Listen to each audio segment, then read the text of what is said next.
যখন ইচ্ছা, যাকে ইচ্ছা আমি বাংলাদেশি ঘোষণা করে দেবো, যাকে ইচ্ছা আমি রোহিঙ্গা ঘোষণা করে দেবো। জ্ঞানেশ কুমারের বাবার নাম আছে ভোটার লিস্টে, ডকুমেন্ট দেখাতে পারবে? অমিত শাহর বাবার জন্মের সার্টিফিকেট দেখাতে পারবে? প্রধানমন্ত্রী থেকে শুরু করে ক্যাবিনেটে যারা মন্ত্রী রয়েছে, স্বাস্থ্যমন্ত্রী, প্রতিরক্ষা মন্ত্রী, শিক্ষামন্ত্রী, অর্থমন্ত্রী, রেলমন্ত্রী, তার বাবার ঠাকুরদার জন্মের সার্টিফিকেট দেখাতে পারবে?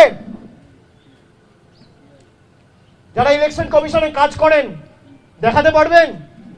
স্থানীয় যারা বিজেপির নেতারা যদি এখানে ঢোকেন, ঘিরে ধরবেন এদেরকে, বলবে বাবা ঠাকুরদার সার্টিফিকেট নিয়ে আয়, তারপর প্রচার করতে আসবেন। বাবা ঠাকুরদার সার্টিফিকেট নিয়ে আয়, তারপর প্রচার করতে আসবি। বেঁধে রাখবেন,